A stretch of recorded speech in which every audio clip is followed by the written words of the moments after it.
Shalom, Assalamualaikum warahmatullahi wabarakatuh. Terima kasih atas kesempatan yang diberikan.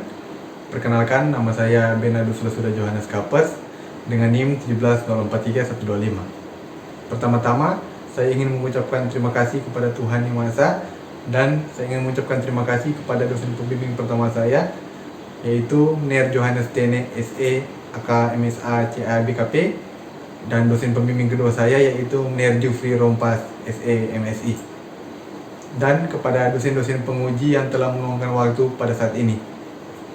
Saat ini saya ingin mempresentasikan hasil penelitian saya dengan judul Analisis Perencanaan Pajak melalui Revaluasi Aset Tetap pada CV Bunda Cahaya Lestari. Saat ini saya ingin membahas latar belakang penelitian saya, dan ada 3 poin penting, yaitu yang pertama aset tetap, yang kedua revaluasi aktiva tetap, dan yang ketiga perencanaan pajak. Aset tetap menurut Harahap pada tahun 2013 adalah suatu entitas yang menjadi hak milik entitas bisnis atau perusahaan yang digunakan untuk memproduksi atau menghasilkan barang atau jasa entitas bisnis dan penggunaannya secara terus-menerus. Aset tetap merupakan salah satu komponen penting dalam operasional suatu perusahaan dan umumnya memiliki nilai yang relatif material dibandingkan dengan pos-pos lainnya pada laporan posisi keuangan suatu entitas. Suatu saat, aset tetap akan mengalami penyusutan kecuali tanah, dan faktor yang berpengaruh pada penurunan produktivitas suatu aset tetap yaitu secara fisik disebabkan oleh pemakaian dan keusangan karena eksploitasi yang berlebihan, dan secara fungsional disebabkan oleh ketidakcukupan kapasitas yang tersedia dengan yang diminta, sehingga penurunan kemampuan aktiva tetap tersebut dapat dialokasikan sebagai biaya. Revaluasi aset tetap adalah penilaian kembali aset tetap perusahaan yang diakibatkan adanya kenaikan nilai aset tetap tersebut di pasaran atau karena rendahnya nilai aset tetap dalam laporan keuangan perusahaan yang disebabkan oleh devaluasi atau sebab lain, sehingga nilai aset tetap dalam laporan keuangan perusahaan tidak lagi mencerminkan nilai yang wajar, dan melalui revaluasi ini suatu nilai aset tetap akan bertambah besar yang akan menyebabkan beban penyusutan pada tahun-tahun yang akan datang menjadi lebih besar yang secara langsung akan mengurangi laba perusahaan. Bagi Direktorat Jenderal Pajak, revaluasi aset tetap dapat digunakan untuk meningkatkan penerimaan negara dari pajak. Bagi wajib pajak badan atau perusahaan, revaluasi dapat digunakan untuk melakukan perencanaan pajak dalam hal menghemat beban pajak penghasilan badan melalui beban penyusutan. Selain berdampak pada pajak penghasilan badan, revaluasi juga dapat digunakan perusahaan untuk memberikan jaminan kredit dalam melakukan pinjaman. Penulis memilih objek penelitian pada CV Bunda Cahaya Lestari karena perusahaan tersebut belum melakukan perencanaan pajak melalui revaluasi aset tetap, dan berdasarkan permasalahan tersebut, maka penulis mengambil judul Analisis Perencanaan Pajak melalui Revaluasi Aset Tetap pada CV Bunda Cahaya Lestari.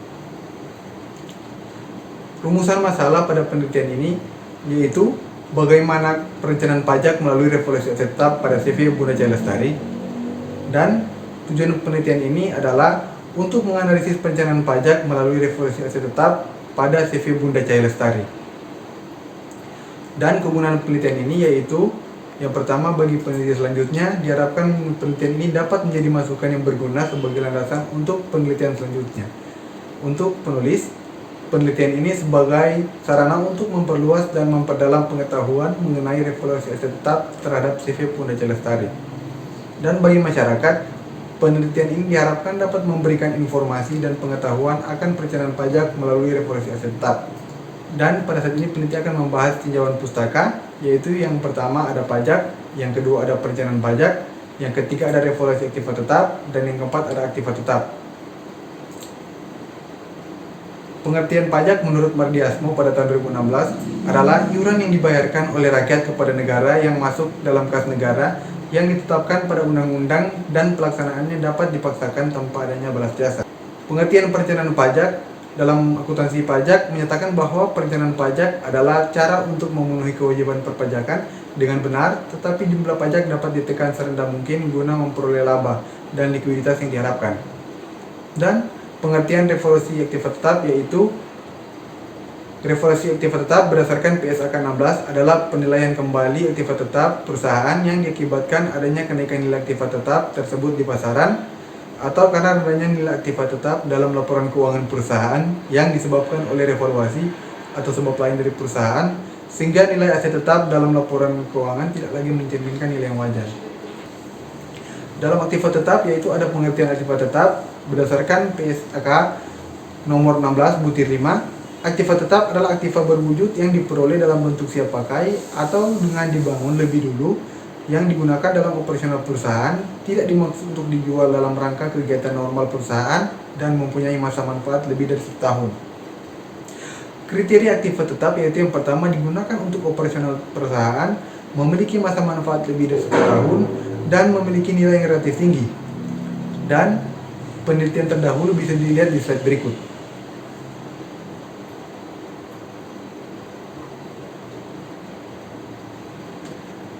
Dan kerangka berpikir yang peneliti buat, yaitu peneliti mengambil data dari CV Bunda Cahaya Lestari yang kemudian dilakukan perencanaan pajak.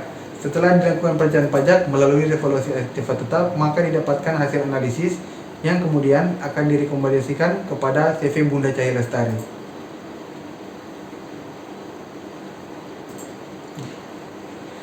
Dan dalam metode penelitian terdapat 5 bagian, yaitu yang pertama jenis penelitian, yang kedua tempat dan waktu penelitian, yang ketiga sumber data, yang keempat teknik pengumpulan data, dan yang kelima teknik analisis data.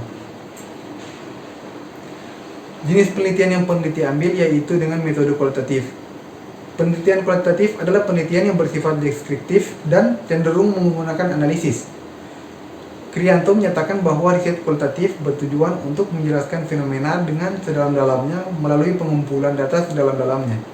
Dalam penelitian ini, peneliti ikut serta dalam peristiwa atau kondisi yang sedang diteliti.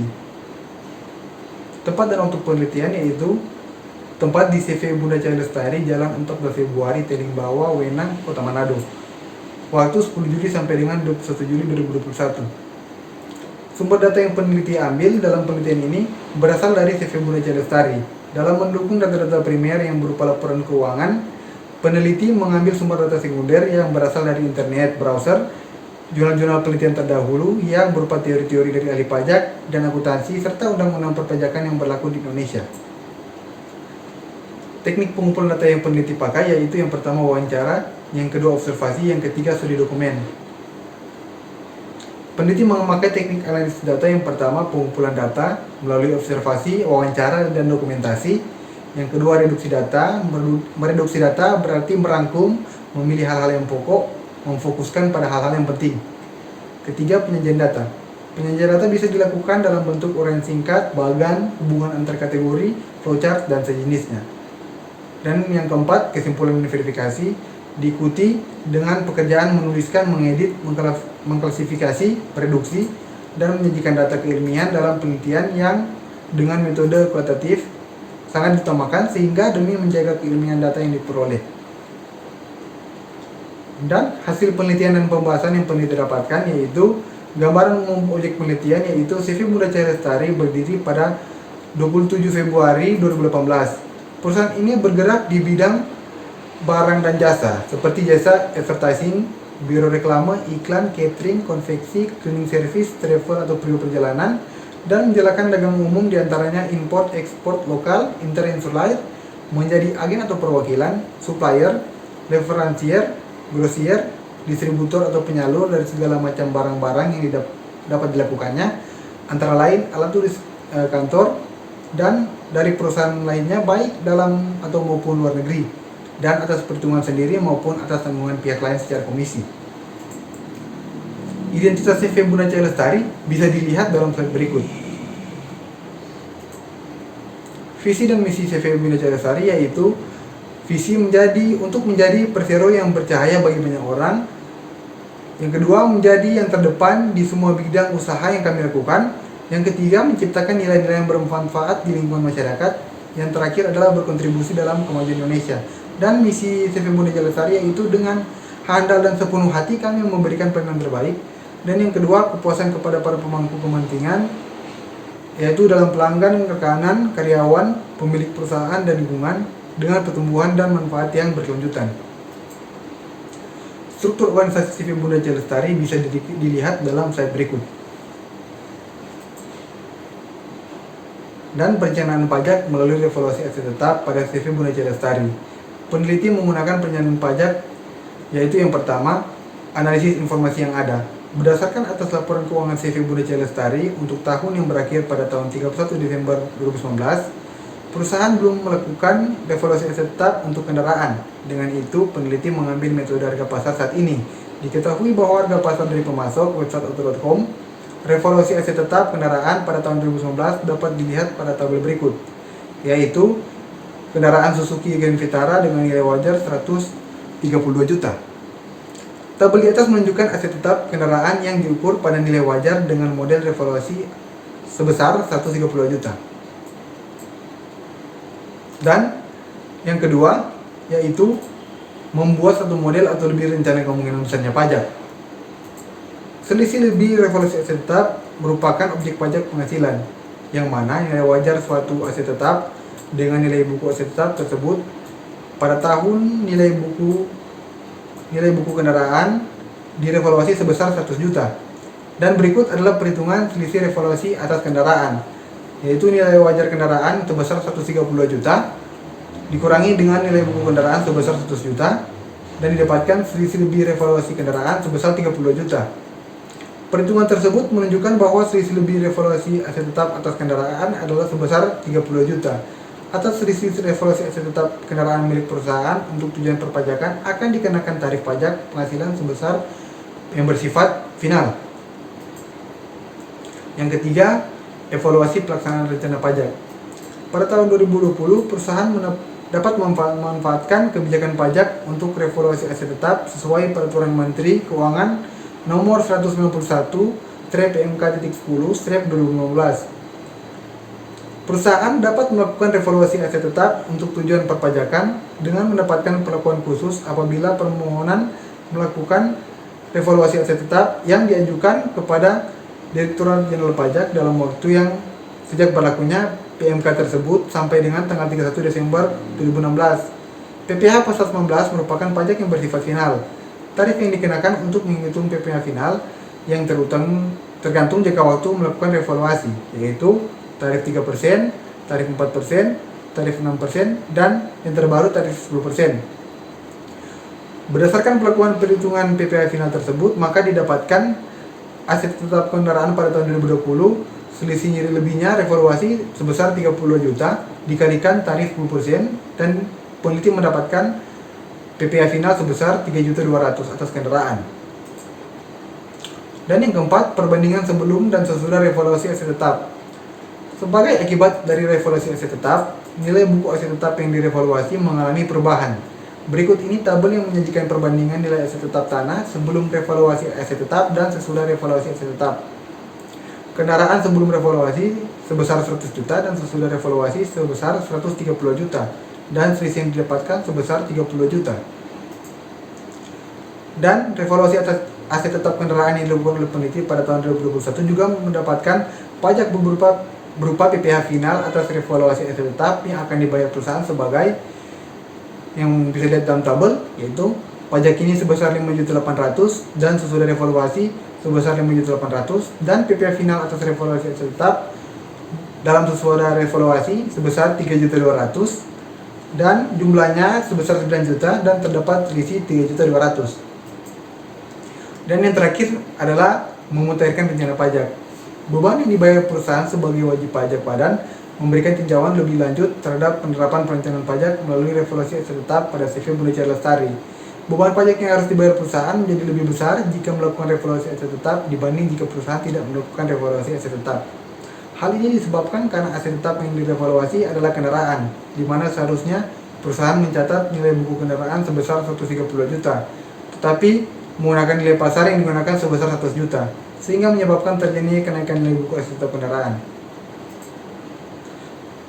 Berdasarkan analisis informasi yang ada, maka diperoleh bahwa perusahaan belum pernah melakukan revaluasi aset tetap menggunakan jasa perusahaan penilai sehingga perusahaan tidak mendapatkan kebijakan insentif pajak tahun 2015 sampai dengan tahun 2016. Dengan itu peneliti melakukan revaluasi aset tetap parsial dan aset tetap yang direvaluasi adalah kendaraan.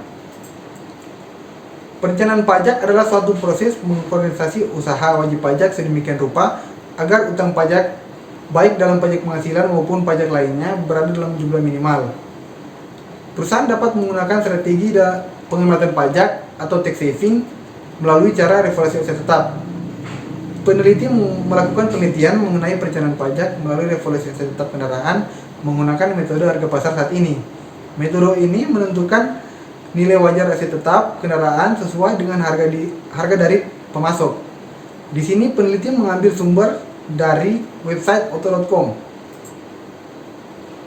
Penelitian serupa terkait perencanaan pajak melalui revaluasi tetap juga dilakukan oleh salah satu peneliti terdahulu yang peneliti gunakan, yaitu Ignacia Bunga Andrada.